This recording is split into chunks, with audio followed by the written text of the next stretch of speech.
Seu homem está acostumado desde pequeno a manter uma dúzia de filosofias incompatíveis dançando em sua cabeça ao mesmo tempo. Ele não classifica as doutrinas essencialmente em verdadeiras ou falsas, mas como acadêmicas ou práticas, ultrapassadas ou contemporâneas, convencionais ou opressoras. É o jargão e não o argumento, o seu maior aliado para mantê-lo longe da igreja. Essa é uma citação do livro Cartas de um Diabo ao Seu Aprendiz, do C.S. Lewis. E eu comecei com essa citação porque nós vamos falar um pouco hoje sobre doutrinas, filosofias e tudo isso, sobre sociologia. E não precisa fazer cara feia não, tá? Eu sei que você dormia na aula de sociologia, de filosofia do colégio. Todo mundo fazia isso. São aulas que às vezes a gente negligencia, né? Que são meio chatas. Mas a gente vai falar sobre isso hoje. Como o Ackley já disse, a gente está na quinzena. E na quinzena a proposta é os jovens fazerem parte do culto, pregarem, cantarem. E é por isso que sou eu que estou aqui pregando hoje, não o pastor. Porque eu sou jovem e o pastor é o pastor, né? Tô brincando, gente. O pastor vai pregar hoje à noite, tá? O pastor vai pregar hoje à noite. Podem ficar tranquilos. Bom, eu queria falar para os irmãos que hoje a gente está com uma proposta diferente. Eu tenho um tema para trabalhar. Então, a palavra de hoje ela não vai ser expositiva, igual o pastor está acostumado a trazer para a igreja, tá? Hoje a palavra vai ser mais parecida com uma palestra ou com uma aula do que com uma mensagem expositiva. Então, eu vou orar para a gente começar. Vamos orar.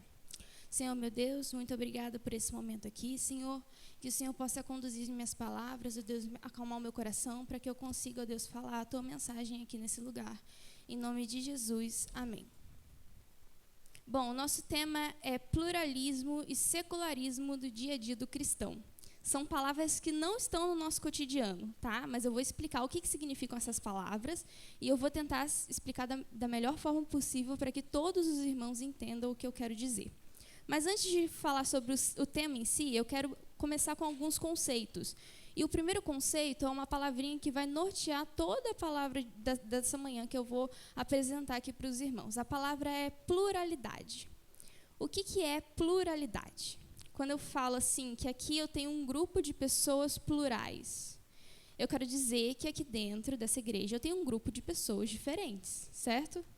Diversidade, multiplicidade podem ser sinônimos de pluralidade, por exemplo. A pluralidade é um fato sobre a realidade. Eu não posso negar que o mundo ele é diferente, tem pessoas diferentes de diferentes formas. E a pluralidade ela foi planejada por Deus. Vamos abrir em Gênesis 1. Vou pedir para o Emanuel colocar para mim na NVI, Emanuel, que vai facilitar um pouco a minha vida aqui. Gênesis 1, a gente vai falar alguns versículos de Gênesis 1, tá?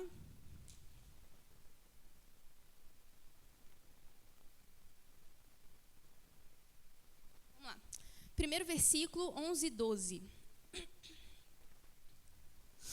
Então disse Deus, cubra-se a terra de vegetação, plantas que deem sementes e árvores cujos frutos produzam sementes de acordo com as suas espécies. E assim foi. Pode passar.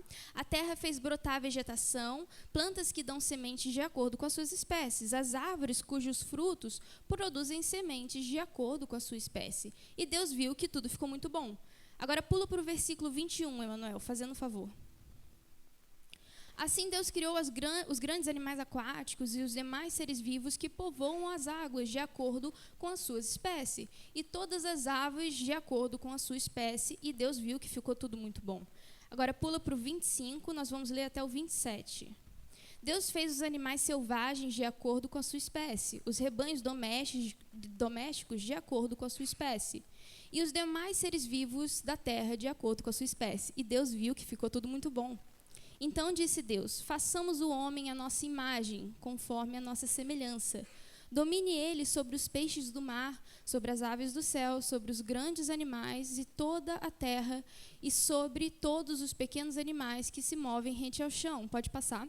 Criou Deus o homem à sua imagem. A imagem de Deus o criou. Homem e mulher os criou. A gente leu até esse versículo ontem na nossa abertura, né? Então a gente consegue perceber nesses primeiros versículos da Bíblia como que a pluralidade estava presente na criação. não só no homem, mas também em toda a natureza. Deus poderia ter feito muitas coisas iguais. Ele poderia ter feito várias árvores iguais. Ele poderia ter feito vários animais iguaizinhos. Ele poderia ter feito só homem ou só mulher. Mas Deus fez homem e mulher diferentes um do outro. Ele fez espécies diferentes de animais e espécies diferentes de árvore. Então, a gente sabe que pluralidade é uma coisa de Deus, é um fato sobre a realidade. Acontece que a pluralidade, essas nossas diferenças, eram para ser boas. Era para a gente se complementar. Uma coisa que eu não sei fazer, talvez você consiga fazer, isso é muito bom, a gente poderia se complementar, poderia ser uma sociedade melhor. Só que, quando o pecado entrou no mundo, ele pegou essas nossas diferenças que eram boas e tornou elas ruins. Então, agora a gente não se complementa mais, a gente começa a divergir. A gente começa a discutir por causa das nossas diferenças. Então, eu tenho uma opinião, você tem outra, então a gente começa a discutir por causa disso. Eu tenho uma religião, você tem outra, a gente cria um conflito por causa disso. E esses conflitos vão gerando guerras e discussões entre países e tudo mais, a situação do mundo que a gente vê hoje. Então, a gente entra na nossa primeira palavra do tema de hoje, que é pluralismo. Pluralismo é diferente de pluralidade. Eu disse para você que pluralidade é um fato sobre a realidade. Pluralismo é uma cosmovisão. Cosmovisão é uma visão de mundo. A maneira como uma pessoa enxerga o mundo é a cosmovisão dela. E eu vou usar muito essa palavra hoje, tá? Então, pluralismo é uma cosmovisão. O pluralismo, ele vem para solucionar o conflito das nossas cosmovisões. Então, eu penso diferente de você. Então, para resolver isso, vamos fazer o seguinte. A ideia pluralista para resolver esse nosso conflito é aceitar e abraçar todas as ideias. Então, eu tenho uma religião, você tem outra. Em vez da gente ficar discutindo aqui, vamos fazer o seguinte. Eu aceito você do jeitinho que você é, você me aceita, e a gente fica de boa, a gente fica em paz. Porque o importante é a gente manter a paz. É isso que o pluralismo vai dizer. Na Bíblia, a gente tem uma sociedade pluralista, um exemplo de sociedade pluralista. Vamos abrir em Atos 17. É a sociedade ateniense.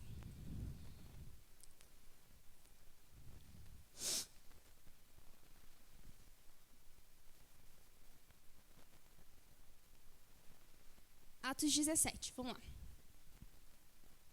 Só para contextualizar os irmãos, Atos 17 a gente vai ler a partir do versículo 16, tá? Para contextualizar os irmãos, a gente está numa viagem missionária de Paulo. Atos 17 é um pedaço da viagem missionária de Paulo. E Paulo, antes de ir para Atenas, ele estava em Bereia. E ele estava falando de Jesus em Bereia. E aí alguns judeus ficaram chateados com isso, começaram a provocar discussões, brigas por causa de Paulo, por Paulo estar falando de Jesus.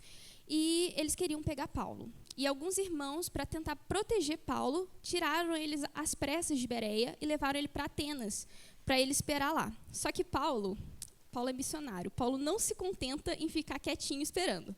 Ele começa a andar pela cidade e ele se depara com uma situação bem complexa. Aí a gente vai ler a passagem de agora. Vamos lá. Enquanto esperava por eles em Atenas, Paulo ficou profundamente indignado ao ver que a cidade estava cheia de ídolos. Então, ele passeava pela cidade e via muitos altares, muita coisa. Ele ficou assustado com isso. Por isso, ele discutia nas sinagogas com os judeus e com os gregos tementes a Deus, bem como na praça principal, todos os dias, com aqueles que por ali se encontravam. Paulo não se contentava não só em ficar parado, mas também não se contentava em ficar quieto, né? Ele tinha que começar a falar. Alguns filósofos epicureus e estoicos começaram a discutir com ele. Alguns perguntavam, o que está tentando dizer esse tagarela? Outros diziam, parece que ele está anunciando deuses estrangeiros. Pois Paulo estava pregando as boas novas a respeito de Jesus e da ressurreição. Pode passar? Então, o levaram à reunião no Areópago, que é um lugar que fazem algumas reuniões, tá? Um espaço grande assim. Onde lhe perguntaram, podemos saber que novo ensino é esse que você está anunciando? Você está nos apresentando algumas ideias estranhas e queremos saber o que elas significam. Todos os atenienses e estrangeiros que ali viviam não se preocupavam outra coisa senão falar e ouvir das últimas novidades. A gente está falando de uma sociedade informada, de uma cidade que gosta de se informar, que gosta de novidade, que gosta de saber sobre as coisas. Não tem gente ignorante nesse lugar ali, tá? Então Paulo levantou-se na reunião do Areópago e disse: Atenienses, vejo que todos os aspectos vocês são muito religiosos. Pode passar? Pois andando pela cidade, presta atenção, observei cuidadosamente seus objetos de culto e encontrei até um altar com a inscrição ao Deus desconhecido. Perceba, Paulo estava andando por Atenas, ele via muitos altares e ele ficou até assustado com a quantidade de altares, quantidade de deuses que esse pessoal cultuava. E, além disso, tinha um Deus que não era destinado a Deus nenhum, estava escrito lá, ao Deus desconhecido. Perceba a característica de uma sociedade pluralista. Para não desagradar ninguém, se você não encontrou o seu Deus nessa ampla gama de deuses que temos aqui, você pode cultuar o seu Deus ali no altar ao Deus desconhecido. Ora, o que vocês adoram, apesar de não conhecer, eu lhes anuncio. Pode parar aí. Paulo, missionário, pegou uma oportunidade ali, aquele altar, ele começou a falar de Jesus e a partir daí ele começa a falar sobre o plano redentor. Entendeu o que é pluralismo? Que ele é diferente de pluralidade? Pluralidade, uma coisa boa, um fato sobre a realidade. Pluralismo, uma cosmovisão. Ideia defendida de que todas as perspectivas são válidas e, portanto, todas elas são plausíveis. E de que não há margem para discordar da visão de mundo de alguém. Se de um lado nós temos o pluralismo, do outro lado nós temos o secularismo. O secularismo ele tem a mesma intenção do pluralismo, que é resolver esse conflito de diferenças entre nós. Só que a ideia secularista para resolver esse conflito é a seguinte: eu tenho uma religião, você tem outra, e a gente começa a discutir por causa disso. Para resolver a discussão, vamos fazer assim, ó, você abre mão da sua religião, eu abro mão da minha, e as nossas discussões vão focar nos assuntos humanos, nós vamos focar só naquilo que é comprovado cientificamente, só aquilo que a gente pode ter certeza através de estudos, através de fatos reais. Porque religião, fé, não deixam a sociedade evoluir. Esses assuntos como religião e fé, a gente fica discutindo isso, mas não tem como você provar que a minha religião é falsa e eu não tenho como provar que a sua religião não é verdadeira. Então a gente vai ficar nessa discussão. É melhor a gente abandonar essas questões. Então, o secularismo vai dizer que nós deveríamos tirar a religião do meio das nossas discussões e focar nos assuntos comprovados. Essa cosmovisão, o secularismo, ela tenta levantar como prioridade as questões humanas, verdades autoevidentes, aquelas verdades que eu não preciso ficar te provando, não preciso ter provas para comprovar elas. E não ideias individuais, como religião. Acontece que essas verdades cientificamente comprovadas, aquilo que a ciência consegue estudar, elas não dizem quase nada sobre vida após a morte, vida eterna, sobre certo e errado, sobre o sentido da vida. A ciência não vai conseguir dizer para você o que acontece depois que você morrer. Essas respostas, essas perguntas que o ser humano faz o tempo todo, para onde nós vamos, qual que é o sentido da vida, qual é o propósito de nós estarmos aqui, essas perguntas elas não são respondidas através de fatos científicos. É a religião que responde essas perguntas.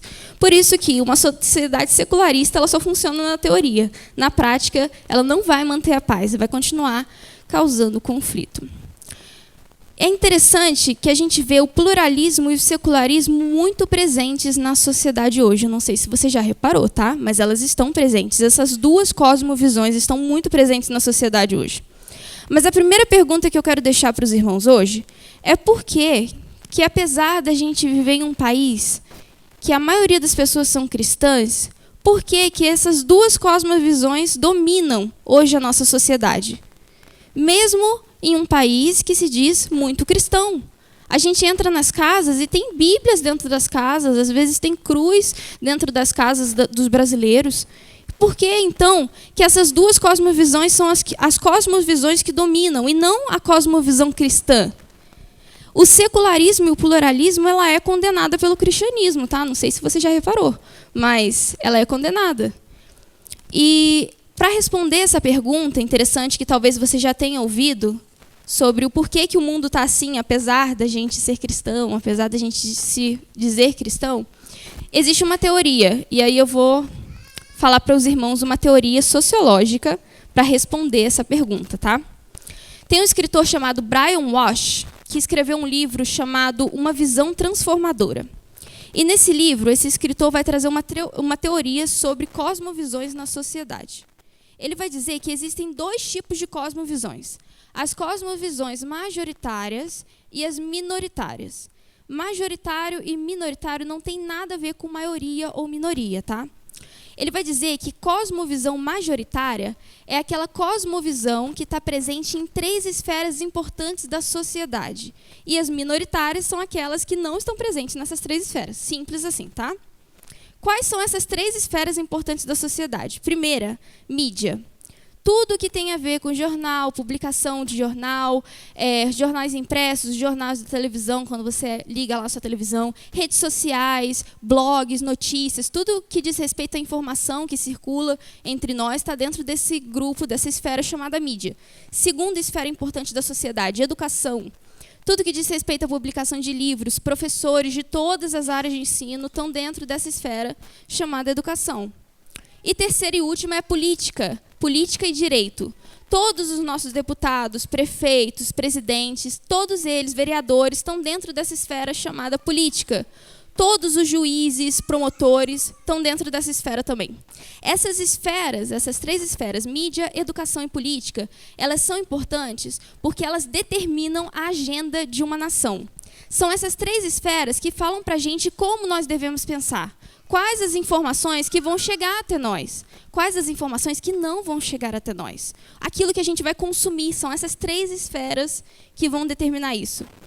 Então, seguindo essa teoria desse escritor, eu posso concluir que se as pessoas que estão presentes nessas 3 esferas não tiverem a cosmovisão cristã, forem, por exemplo, pluralistas e secularistas, a agenda de uma nação e as ideias que vão ser repassadas para uma nação serão ideias pluralistas e secularistas. Está aí a resposta do porquê que, apesar da maioria da população brasileira ser cristã, a gente tem circulando no nosso meio, a gente é enterrado por ideias pluralistas e secularistas.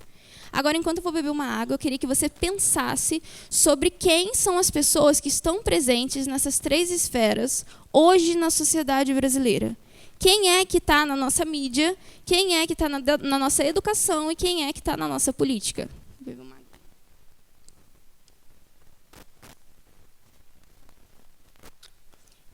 Tentar identificar essas pessoas vai nos dizer quais que são as ideias majoritárias que estão circulando entre nós. É incrível como as pessoas que ocupam essas esferas, as 3, têm o poder de te convencer de que as ideias que elas carregam são corretas. A mídia, ela tenta te convencer o tempo todo.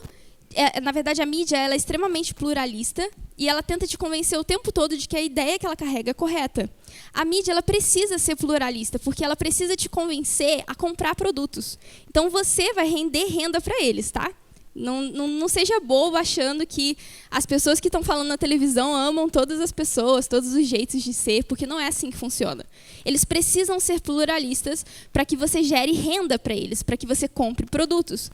A política, ela precisa ser pluralista. Os políticos, eles vão sempre fazer discursos que vão tentar saciar os desejos da nação. Não sei se você já reparou que parece que todos os discursos políticos vêm para poder saciar as nossas necessidades, vêm com soluções mirabolantes e incríveis que vão nos ajudar. A educação é uma mistura dos dois.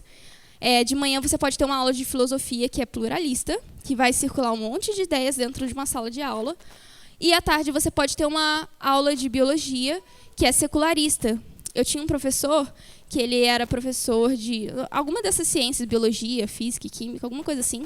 E ele tinha um crucifixo enorme no peito. Só que quando ele entrava para dar aula, ele chegava para a gente e falava assim: gente, eu sou religioso como a maioria de vocês, mas aqui a gente precisa separar religião de educação.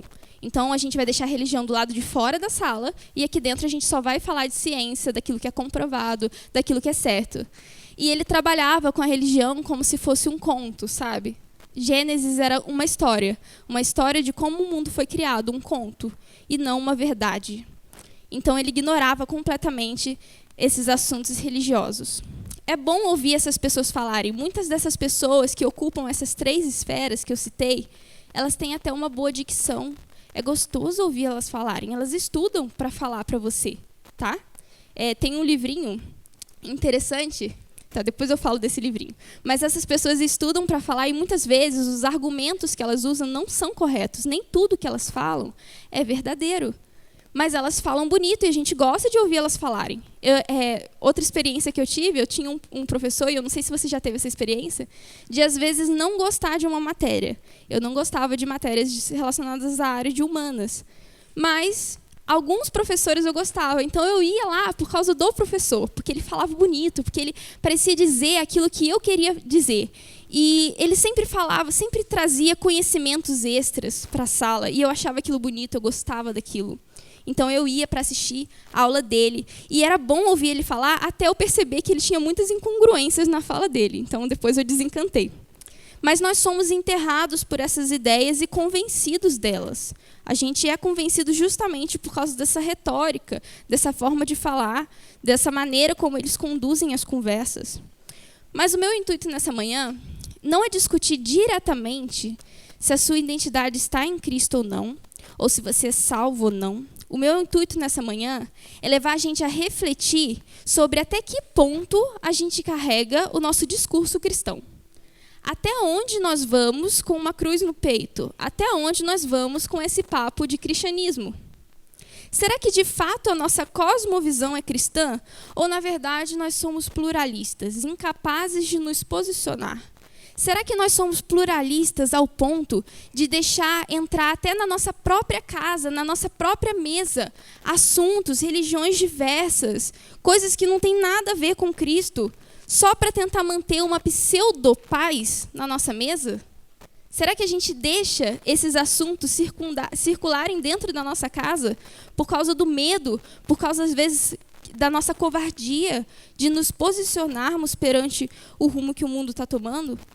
Ou será que nós somos secularistas? O Cristo não faz parte do meu dia, ele só faz parte do meu final de semana.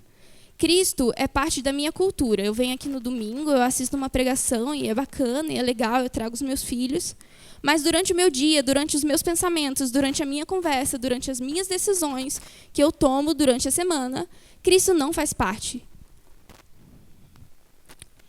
Para manter essa pseudo-paz, tanto no pluralismo quanto no secularismo, eu vou precisar sacrificar a maior preciosidade que eu tenho, que é Jesus Cristo. Para ser pluralista, eu vou precisar sacrificar Jesus. Sabe por quê? Porque Jesus não senta na mesa junto com essa bagunça de ideias.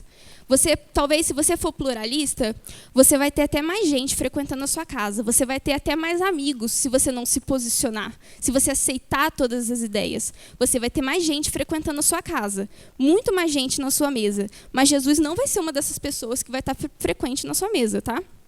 Ou se você for secularista, você vai ter que sacrificar não só Jesus, mas também a igreja, a palavra. Você vai ter que abrir mão de tudo isso para ser secularista e para manter uma pseudo-paz. Por que eu digo pseudo-paz? Porque essa paz não é verdadeira. É uma paz que dura muito pouco.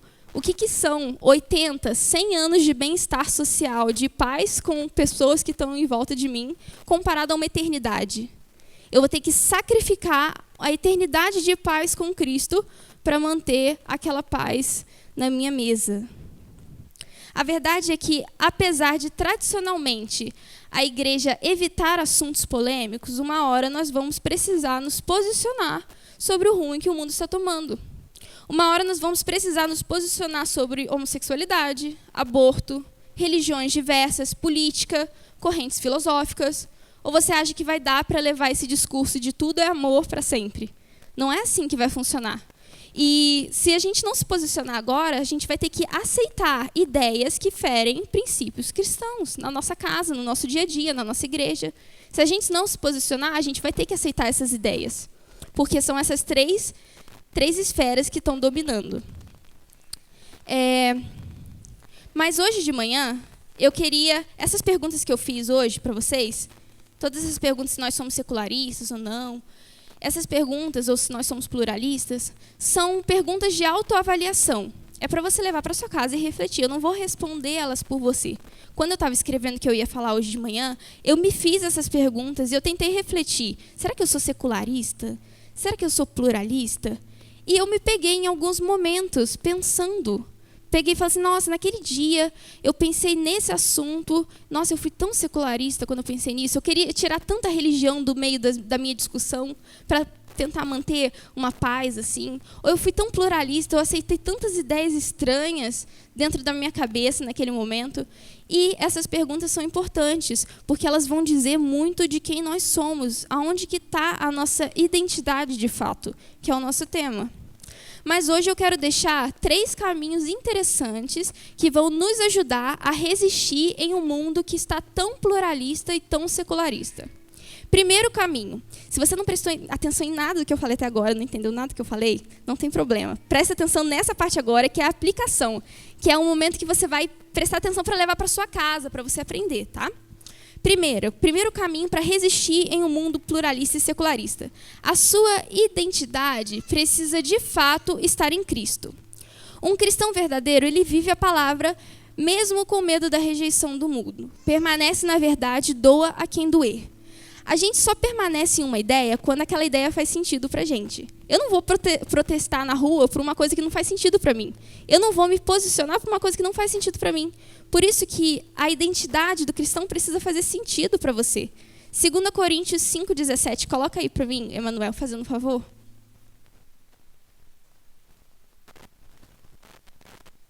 Portanto, se alguém está em Cristo, é nova criatura.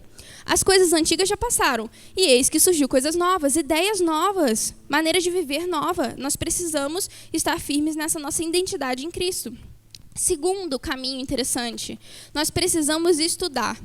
A Bíblia é essencial, mas nós devemos estudar literatura cristã, política, economia, filosofia, ciência, e tentar enxergar essas esferas a partir das lentes do cristianismo. Não só estudar os assuntos básicos, mas estar por dentro das atualidades. O que o mundo está pregando hoje em dia? Que história que é essa? O que é ideologia de gênero? O que é homossexualidade? O que é essa ideia do aborto? A gente precisa estudar esses assuntos. Entenda que essas cosmovisões, o pluralismo e o secularismo, são resultado de auto-engano. Auto-engano são mentiras que a gente conta para nós mesmos e nós acreditamos naquelas mentiras, acreditamos como se elas fossem verdades. Isso é auto-engano. Portanto, se essas cosmovisões são frutos de auto-engano, elas têm furos. E para descobrir esses furos, a gente precisa estudar. Não adianta ficar só. A palavra é essencial, gente. A gente precisa estudar a palavra todos os dias. Mas a gente também precisa abrir a nossa visão para outras áreas, tá? E quando a gente começa a estudar outros assuntos, a gente começa a estudar política, a gente começa a estudar economia, ciência, a gente descobre que nem tudo que falam pra gente com palavras bonitas procede. O que eu já vi de político fazendo discurso, prometendo coisa que ele não podia cumprir, que ninguém podia cumprir, é incrível. Na pandemia, então, muita gente colocava um jaleco e fazia vídeos na internet, dando conselhos médicos, falando instruções médicas, e a pessoa não era médico, ela colocou só um jaleco. Mas se você não estuda, se você não pergunta, você vai se convencer daquela ideia. Depois que a gente começa a estudar, percebe que nem tudo que ensinam pra gente com palavras bonitas procede. E questionar aquilo que falam pra gente não é ser cristão, é ser inteligente. A gente precisa ser inteligente, precisa estudar. Deus nos deu essa capacidade. Não só questionar aquilo que nos ensinam lá fora, mas questionar aquilo que nos ensinam aqui dentro. Será que o pastor está falando mesmo? Será que o que o pastor está falando é bíblico? Será que isso está na Bíblia? Para a gente não se deixar levar por falsas doutrinas.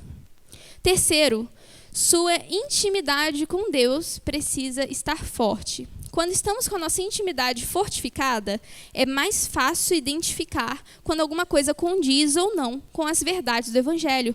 O Espírito Santo faz esse papel perfeitamente bem, excelentemente bem. Ele vai nos instruindo, nos acompanhando no nosso dia a dia. Mas o Espírito Santo só consegue fazer isso quando a nossa intimidade está fortificada. E como que eu fortifico a minha identidade com Deus? 3 maneiras claras. Orando. Não tem como eu ter intimidade com uma pessoa se eu não falo com ela. Não faz sentido isso. Segundo, lendo a palavra. Não tem como eu ter intimidade com uma pessoa se eu não escuto ela. É só você que fala. Você tem que escutar também. E a palavra de Deus é Deus falando conosco. Terceiro, comunhão com a igreja. Não tem como eu ter intimidade com você, intimidade verdadeira, se eu falo com você, o nosso papo é bom, mas eu não sei mais nada sobre a sua vida. Eu não sei nada sobre a sua família, eu não sei se você tem pai, se você tem mãe, se você é casado, se você tem filho. Eu preciso conhecer a sua família. E participar desses momentos aqui em igreja é conhecer a família de Deus. E eu quero finalizar com um versículo, Colossenses 2:8. Comecei com uma citação, agora eu vou terminar com uma citação bíblica. Colossenses 2:18. tenham cuidado. Isso. Não permitam que ninguém que tenha prazer numa... Como? Isso é NVI? É. Colossenses 2:8. Aí. Tenham cuidado para que ninguém os escravize a filosofias vãs e enganosas, que se fundamentam nas tradições humanas e nos princípios elementares deste mundo, e não em Cristo. Aí a Bíblia sendo super atual, falando exatamente aquilo que a gente precisa ouvir hoje. Amém? Vou pedir para os irmãos ficarem de pé.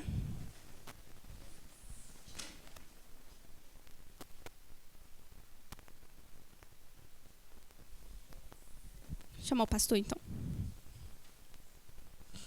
Eita.